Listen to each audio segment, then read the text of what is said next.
Tertulia económica de los lunes con Domingo Soriano. Muy buenas tardes. Hola, ¿qué tal? Y con Juan Ramón Rayo, ¿qué tal? Muy buenas tardes a ti también. ¿Qué tal? Buenas tardes. Bueno, el gobierno que poco a poco, nosotros no nos hemos marchado, pero el gobierno ya empieza a volver de vacaciones. Mañana, además, primer Consejo de Ministros del nuevo curso. Y oye, la factura de la luz, que sigue siendo un punto de fricción entre los socios de gobierno. Hoy conocíamos que los ministerios de Derechos Sociales, Rayo, Domingo, y de Agenda 2030, es decir, el ministerio de Ione Belarra, y el ministerio de Consumo, es decir, el ministerio de Garzón, sí, señores, Garzón también ha vuelto de vacaciones, han hecho llegar a Transición Ecológica, que es el ministerio de Teresa Rivera, una propuesta que plantea, según sus cálculos, un ahorro de entre 1.500 millones y 3.200 millones al año. ¿Cómo? Pues con un precio fijo para la nuclear y con un máximo para la hidroeléctrica, dicen ellos, previa auditoría de costes que haría la CNMC. Además, ha escrito un tuit Garzón, y Rayo, empiezo contigo, creo que además tú también hasta le has contestado. Sí, efectivamente, porque, a ver, a mí me llama bastante la atención no tanto la idea del precio máximo de las hidroeléctricas, que bueno, entra dentro de lo esperable en este partido que siempre quiere regular precios, sino sobre todo me llama bastante la atención la propuesta del precio fijo de las centrales nucleares. ¿Por qué me llama la atención? Porque un precio fijo no es un precio máximo. De hecho, ahora mismo estaba debatiendo en Twitter con Carlos Sánchez Mato, del equipo económico de Izquierda Unida y por tanto de Unidas Podemos, que básicamente me decía que estaban proponiendo un precio máximo, y luego le he mostrado que no, que su propuesta era un precio fijo y que ni siquiera sabía enterarse realmente de lo que era. Un precio fijo es si el precio de mercado supera el precio fijo, pues cobras el precio fijo. Ahora, si el precio de mercado está por debajo del precio fijo, también cobras el precio fijo. Es decir, que en cierto modo les están garantizando a las nucleares, o les estarían garantizando a las nucleares un ingreso al margen del mercado. Claro. Suba la electricidad o baje la electricidad, las nucleares cobrarán lo mismo. ¿Y por qué digo que me sorprende? Porque esto es exactamente lo que pedían las grandes eléctricas hace 3 meses. Hace 3 meses las grandes eléctricas dijeron: necesitamos un precio fijo para la nuclear. ¿Por qué? Porque el precio de mercado, en el mercado mayorista, se ubica en torno a 40, 45 euros el megavatio hora, y eso, para ellos, según sus cálculos, está por debajo del coste variable y fijo operativo de la nuclear, que podría estar en torno a 50-60 euros el megavatio hora. Entonces querían fijar un precio por encima de esos niveles para tener garantizada la rentabilidad a largo plazo de las nucleares. Es algo que también ha propuesto Foro Nuclear para promover la inversión en nucleares a largo plazo, cuando el problema de la inversión en nucleares o de la falta de inversiones nucleares en España es que están bloqueadas políticamente, no que no tengan un precio fijo. Entonces, me resulta, ya digo, curioso que Unidas Podemos, en cierto modo, esté comprando las propuestas del lobby eléctrico para garantizarse beneficios, ya digo, a largo plazo. Ahora claro que saldrían perdiendo, pero a largo plazo en las centrales nucleares, que no quieren verse expuestas a que el precio del megavatio hora pues baje. Y es que además, si todo va como parece que va a ir, el precio del megavatio hora en menos de un año bajará. ¿Y por qué digo que esto es relativamente esperable? Porque el precio en los mercados de futuros del megavatio hora en España para la segunda mitad de 2022 está por debajo o alrededor al menos de los 50 euros el megavatio hora, con lo cual cuidado con tomar decisiones en caliente, en plan vamos a perjudicar a las eléctricas, porque a lo mejor consciente o inconscientemente les terminas haciendo un favor anticompetitivo. Bueno, hay fuentes, hay que decir, fuentes desde el Ministerio de Transición Ecológica han dicho que no prevén en principio hacer caso a esta decisión, que la van a estudiar con el máximo respeto y que aprovecharán pues el Consejo de Ministros de mañana para responder a sus socios de gobierno. Estaremos muy pendientes a lo que puedan decir. Domingo, ¿cómo lo ves tú? Sí, parecido. A ver, aquí hay que decir que hay muchos negocios a los que les encantaría este modelo. Es decir, hay muchos, por ejemplo, en el sector turístico lo vemos con cierta normalidad. Vemos perfectamente que hay hoteles que en temporada baja a lo mejor cobran 30, 40 euros la habitación, y sin embargo en temporada baja la misma habitación te la están cobrando a 150, 175 o 200 euros. ¿Por qué manejan estos precios? Bueno, pues una cuestión de demanda y una cuestión también de que a lo mejor en temporada baja van muy al límite, simplemente simplemente cubren costes variables y a lo mejor incluso se quedan por debajo, pero les resulta más caro cerrar, incluso aunque tengan pérdidas un par de meses, les resulta más caro cerrar y luego reabrir que simplemente mantener la actividad. Entonces no es muy diferente esto de lo que le puede pasar a determinadas tecnologías, en este caso por ejemplo la energía nuclear. Entonces claro, si tú a un hotel le ofreces, oye, a lo mejor no sería el máximo de lo que podrías llegar a ganar si todos los días del año tuvieras llenas las habitaciones al precio máximo que pudieras cobrar, pero sí que te ofrezco un precio fijo que hace que sea rentable tu operativa, pues probablemente un porcentaje muy alto de las empresas españolas, si les ofrecieran un esquema así, dirían que sí. Evidentemente, también las nucleares, pues por eso también lo ha pedido.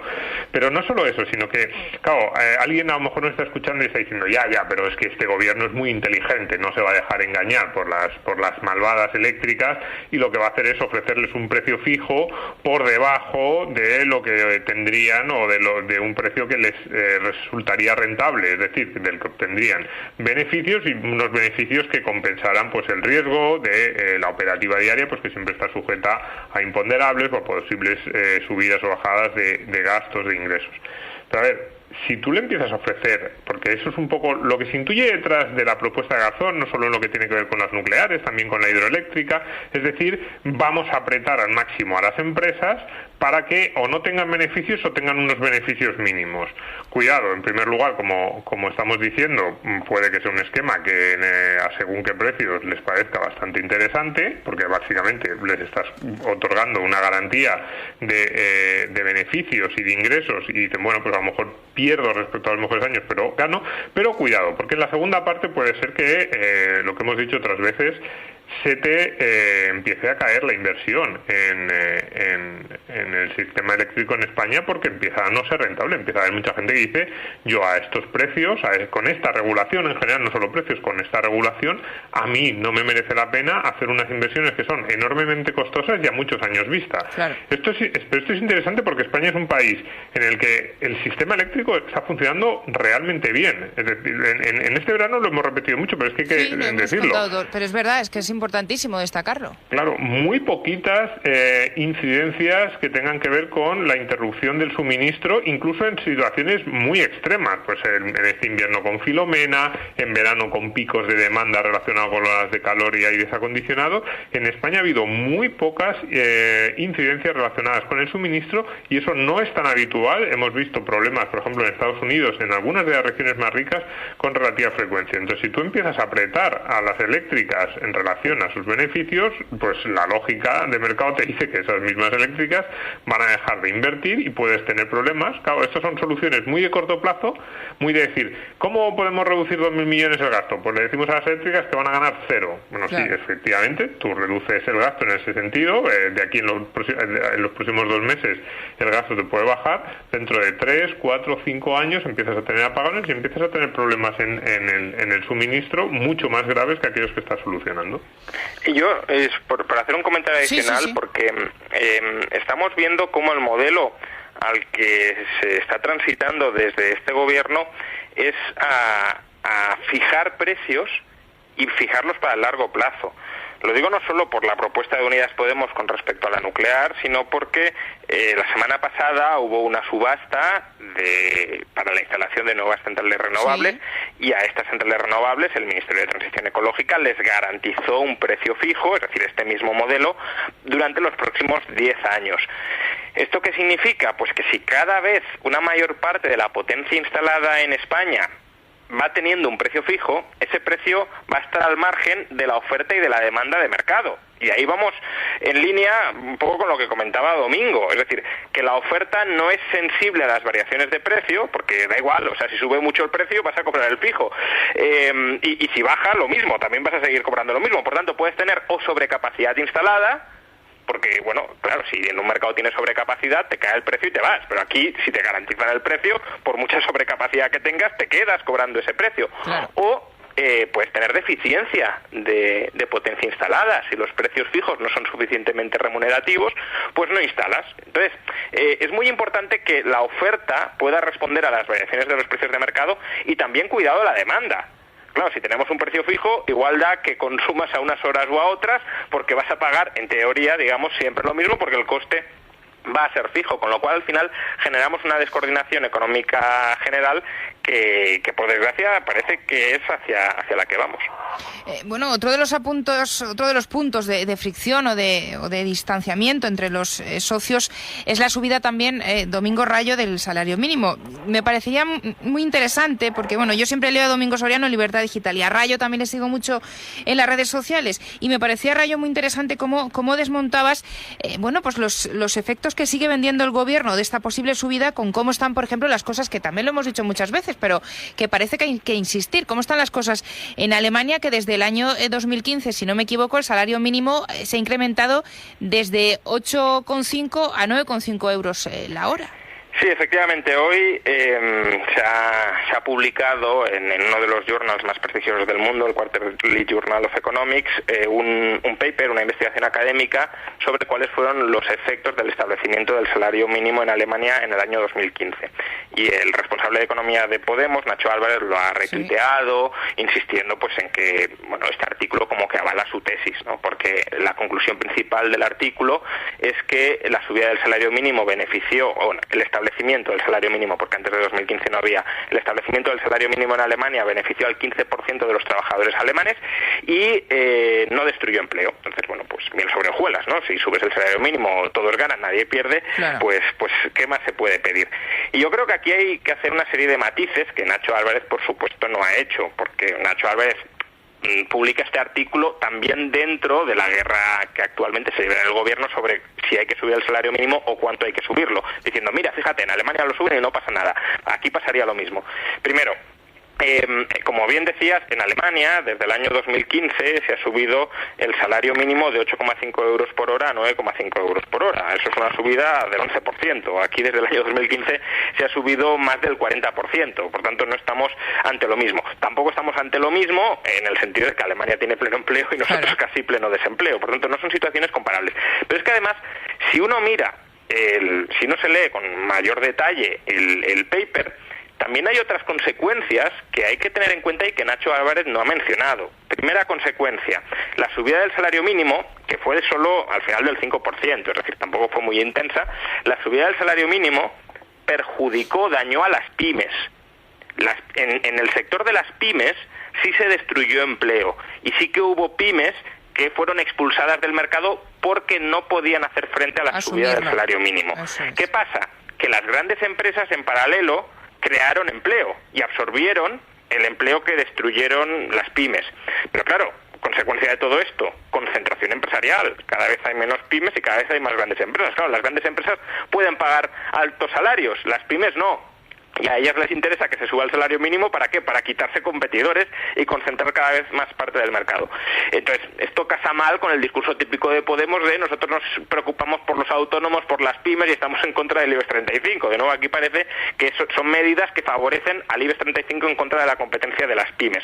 Y luego hay otra consecuencia que quizás sea menos importante, pero que también matiza un poco las ganancias, y es que el paper encuentra que precisamente porque se produce esta reestructuración empresarial, gente que pierde su empleo en pymes y lo gana en grandes empresas, la distancia media hacia el puesto de trabajo se incrementó un 10%. ¿Esto qué significa? Pues más tiempo perdido en desplazamientos y más costes de desplazamiento.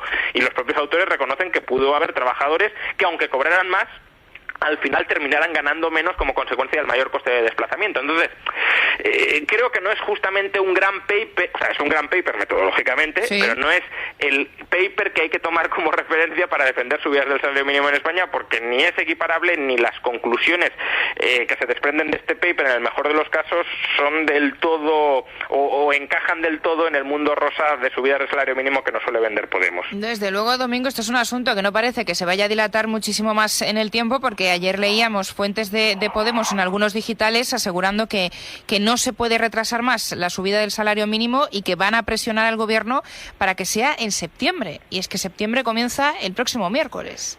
Sí, está claro que para Podemos, tanto este tema como el de la luz, ellos sienten que pueden hacer oposición desde dentro del gobierno y diferenciarse del PSOE y que van a estar ahí presionando mucho, y además es un tema muy sensible para su electorado. Yo desde el punto de vista puramente electoral, tanto si se lo creen como si no, que además yo creo que se lo creen, me parece lógico.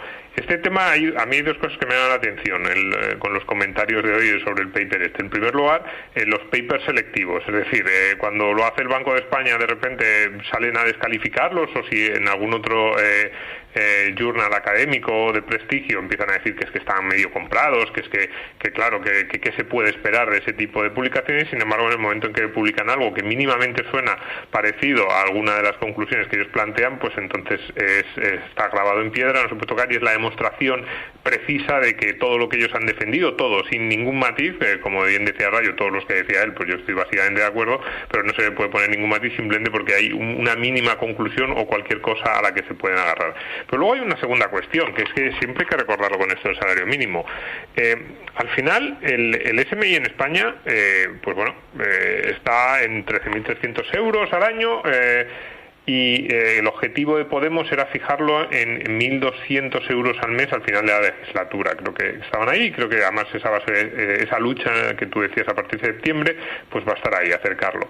Y claro, yo siempre me pregunto lo mismo, es decir, cuando plantea pues un tuit como el de Nacho Álvarez, de decir, pues el salario mínimo no solo no tiene efectos en la destrucción de empleo, sino que todos los efectos son positivos, se crea empleo de más calidad, los trabajadores acceden a puestos de trabajo mejores. Uno dice, si esto es así, si tú te lo crees realmente, ¿por qué te quedas en 1.200?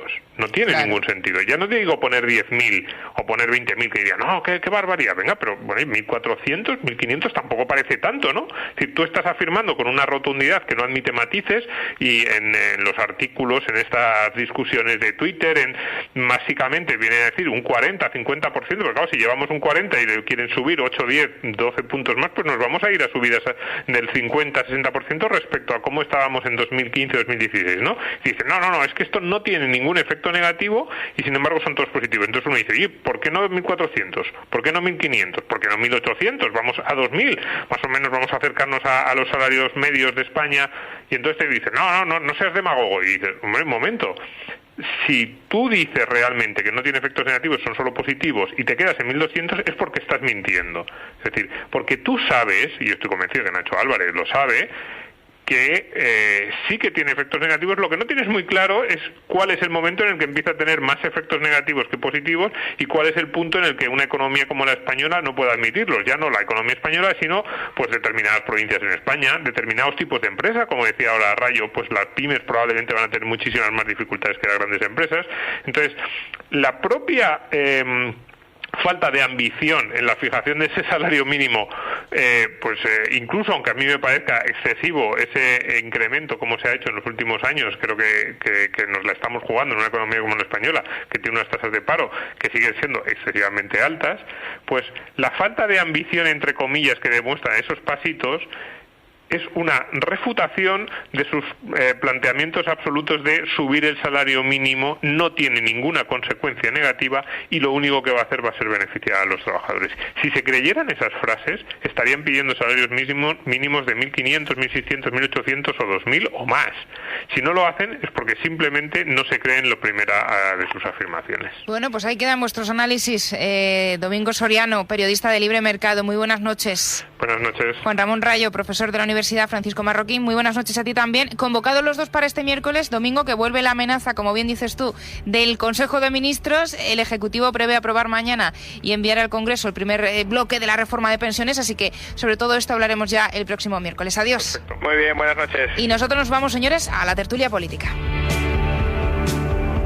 La noche de Dieter es radio, con Esmeralda Ruiz.